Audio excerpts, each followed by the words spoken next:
ప్రియమైన దేవుని బిడ్డారా, ప్రభు యేసుక్రీస్తు నామమున మీ అందరికీ వందనాలు. మా పరిశుద్ధుడైన మా గొప్ప దేవ, మీ నామముకి మహిమ కలుగునుగాక. ఆమేన్. దేవుడు మనుష్య రూపంలో సాయం చేస్తాడు. విశ్వాసం కలిగి దేవుని యందు ప్రదార్థమైనటువంటి జీవితం జీవించాలి. విశ్వాసమైనటువంటి ప్రార్థన దేవుని యందు ప్రార్థన చేయాలి. నీ ప్రార్థన నువ్వు చేసేటువంటి మొరను దేవుడు ఆలకిస్తాడు. మనుషుల రూపంలో నీకు సహాయం చేస్తాడు.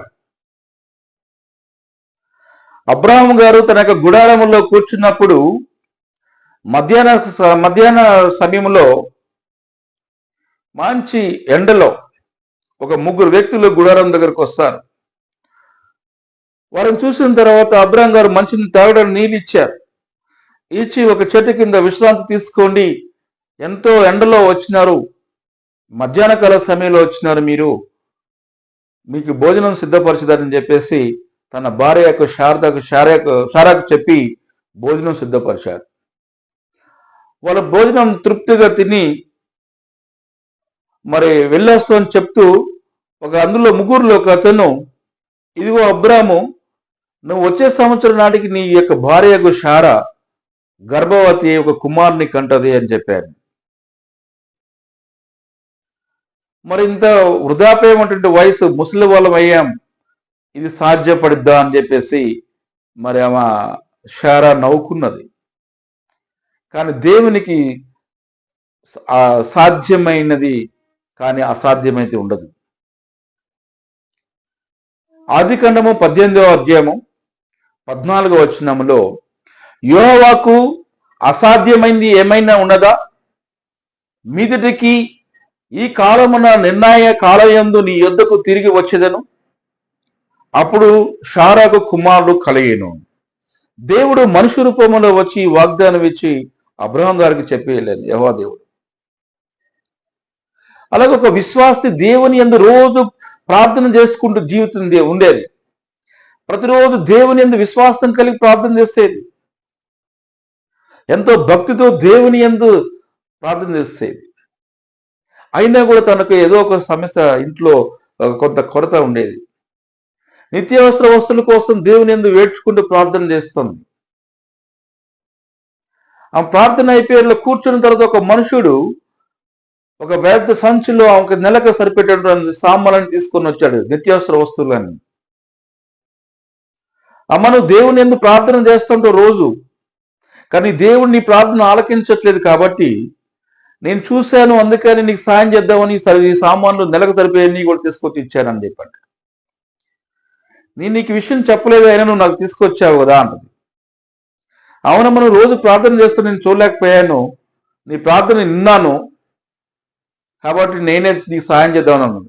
ఉంటది, నా దేవుడు యథార్థమైన దేవుడు, నిజాయితీ గల దేవుడు, నా ప్రార్థన ఆలకించినాడు గనుక మనుష్య రూపంలో నాకు సాయం దొరికింది. ఆ మనుషుడు ఎవరో కాదు, నువ్వు అని చెప్పాను.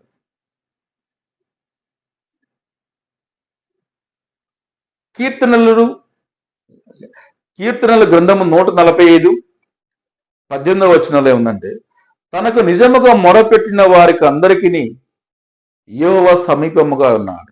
అంటే ఆమెకు నిజంగా మొరపెట్టుకుంది దానికన్నా కొన్ని సమస్యలని.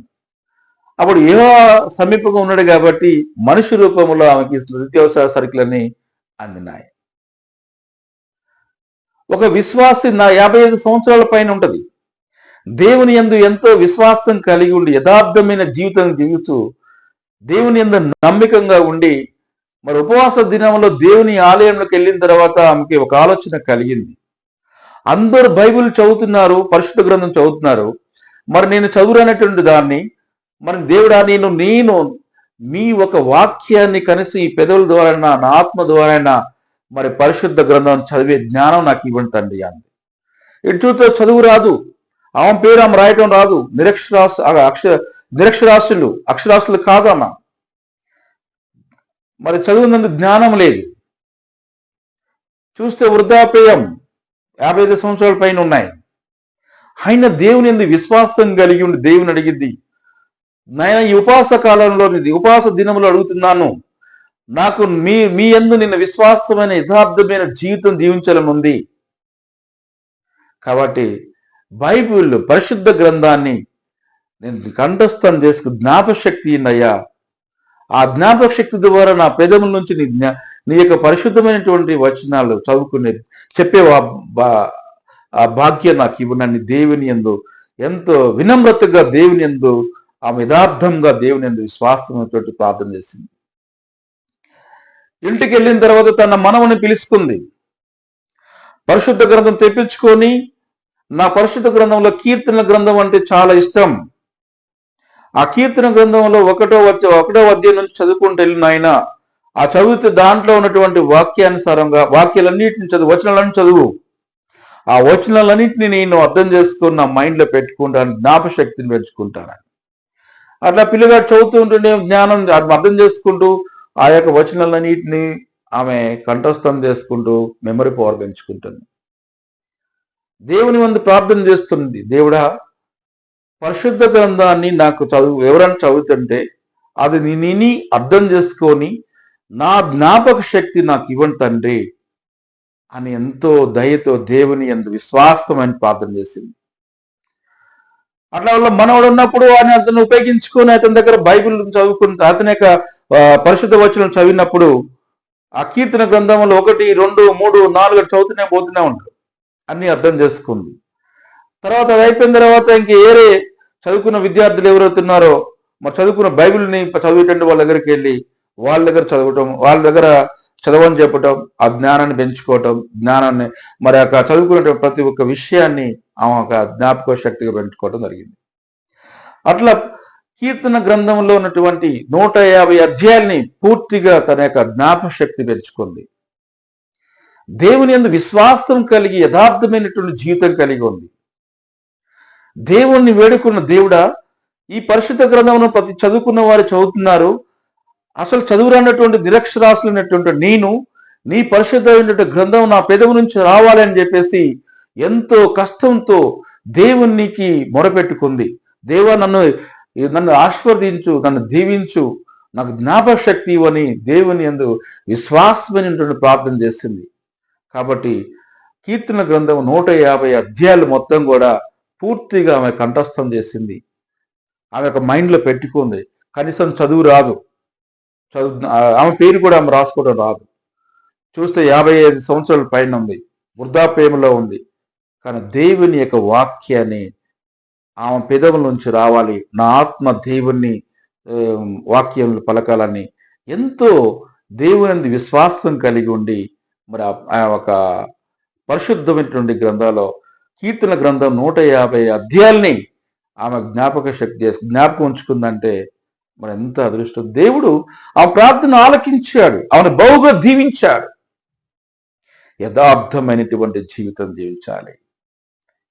దేవుడు ఆమె చేసినటువంటి వాటిలో ఆమె ప్రార్థనలో నిజాయితీ ఉంది కాబట్టి దేవుడు బహుగా దీవించున్నాడు. ఆమె దేవుని ఎందుకు మొరబెట్టుకున్న, దేవుడా నీ పరిశుద్ధమైనటువంటి గ్రంథంలో నేను చదువుటకు అంటే నా పెదవుల నుంచి రావాలి, నాకు చదువు రాదు, అయినప్పటికీ ఏదో చదివినటువంటి వాళ్ళు చదివినట్టు వాక్యాన్ని అర్థం చేసుకొని ఆ మెమరీ పవర్ నాకు ఇవన్నీ దేవుణ్ణి ఎంతో బతులాడుకున్నది. కాబట్టి కీర్తనలు గ్రంథము 145, 19, 20 వచనాలు, తన యందు భయభక్తులు గల వారి కోరిక ఆయన నెరవేర్చును. ఆయన యందు విశ్వాసం కలిగి ఉందామా, కలిగి ఉండి దేవుని యందు విశ్వాసంగా భయభక్తులు కలిగి ఉండి ఆ బైబిల్ గ్రంథం మొత్తం కూడా నేను నాకు జ్ఞాపక శక్తి అని దేవుని కోరుకుంది. కాబట్టి భయభక్తులు గల దేవుని యందు విశ్వాసం కలిగి ఉంది కాబట్టి ఆ కోరిక ఏదైతే దేవుడు అవని కోరికని తీర్చేశాడు. వారి మొర ఆలకించి వారిని రక్షించును, యెహోవా తనను ప్రేమించిన వారందరినీ కాపాడు. కాబట్టి దేవుని యందు విశ్వాసం కలిగి ఉండి పరిశుద్ధ గ్రంథము చదువు రానటువంటి ఆమె ఎంతో 55 సంవత్సరాలు ఉన్నటువంటి వృద్ధాప్యం నుండి కూడా దేవుని యందు విశ్వాసం ఉంచి పరిశుద్ధ గ్రంథాన్ని కటిష్ఠగా మరి జ్ఞాపక శక్తి పెంచుకొని దేవుని యందు యథార్థమైనటువంటి జీవితం జీవించి దేవుని యందు మాట్లాడేటటువంటి శక్తి చేర్చుకుందంటే విశ్వాసమైనటువంటి ప్రార్థన. అందుకే ఆమెకి ఆ ప్రార్థనలో ఆమె యొక్క శక్తిని పెంచింది ఎవరంటే దేవుడు ఒక మనిషి రూపంలో ఆమెకు సహాయం చేశాడు.